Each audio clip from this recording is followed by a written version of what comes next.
আমার মতো শাক খেতে কে কে ভালোবাসেন? যারা ভালোবাসেন তাদের জন্য আমার আজকের এই ভিডিও।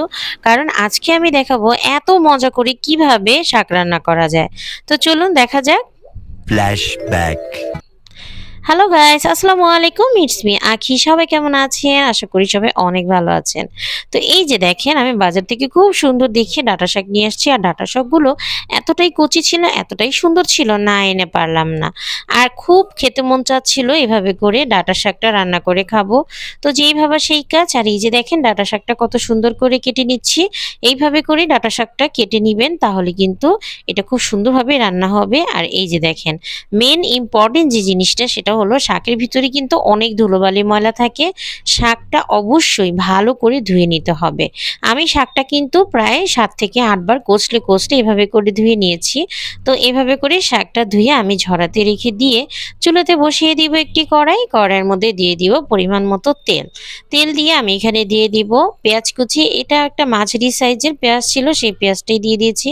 যখন পেঁয়াজটা এরকম একদম বেরেস্তার মতো হয়ে যাবে, তখন এখানে অল্প একটু পানি দিয়ে দিব এখানে আমি রসুন ও জিরার বাটা। এটা অবশ্যই দিবেন, রসুন ও জিরার বাটা দিয়ে তারপরে আমি এখানে দেখেন টুকরো করে কেটে নেওয়া আলু, আর সেই সাথে দিলাম কি বলেন তো, হ্যাঁ, কুচো চিংড়ি। এই কুচো চিংড়ি আর আলু দিয়ে এত মজা করে আজকে রান্না করব দেখেন। তো আমি এখানে কিন্তু স্বাদ মতো লবণ আর সামান্য একটু হলুদের গুঁড়া দিয়ে দিয়েছি।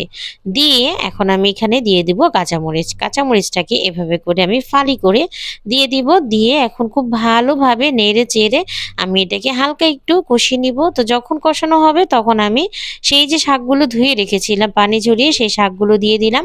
আর এই শাক থেকে কিন্তু প্রচুর পরিমাণে পানি বের হবে। এখন আমি শাকটাকে চুলাটা কম হিটে করে এটাকে ঢেকে রাখবো।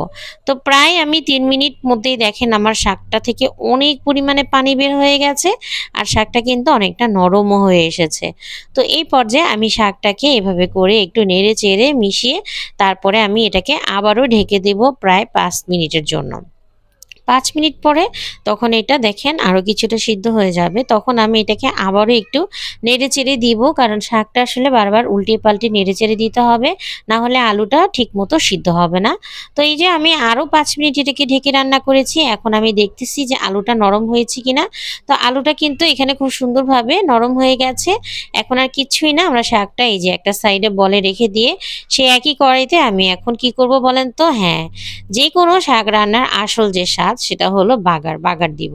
তো আমি এখানে রসুন দিয়ে দিয়েছি। আমি এখানে 5 কোয়া রসুন কুচি কুচি করেছি, আর একটা মাঝারি সাইজের পেঁয়াজও কুচি করে দিয়ে দিয়েছি। এখন যখন এটা এরকম সুন্দর ব্রাউন কালার হয়ে যাবে, ওই যে রান্না করা শাক তরকারিটা সেটাই এখানে দিয়ে দিব। এই যে দেখেন কত সুন্দর করে আমি এখানে বাগারটা দিয়ে দিলাম।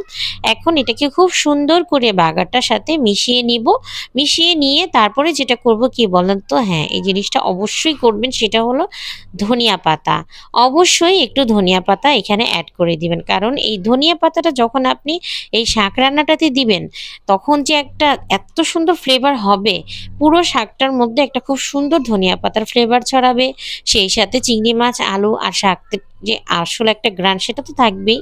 তো এই যে দেখেন ফাইনালি এটা ছিল আমার শাক রান্নার ফাইনাল লুক। আর শাকটা কিন্তু আমি এরকমই রাখবো, এটা কিন্তু এর চাইতে বেশি আমি ভাজা ভাজা করব না, তাহলে কিন্তু সেই স্বাদটা আর পাওয়া যাবে না। আর এই শাকটা এরকম একটু ঝোলঝোল খেতেই দারুণ মজা লাগে। আর কি, এই তো গরম গরম ভাত নিয়ে বসে গেছি, বিশ্বাস করেন এত মজা ছিল। আমি তো শাকটা মানে বাটিতে করে নিয়েই খেতে পারবো, এতটাই মজা ছিল। যে কোনো ভাত কিচ্ছুই লাগবে না, এই শাকটা এতই টেস্টি ছিল। তো কেমন লাগলো সবাই জানাবেন। সবাই ভালো থাকবেন। আসসালামু আলাইকুম, আল্লাহ হাফেজ।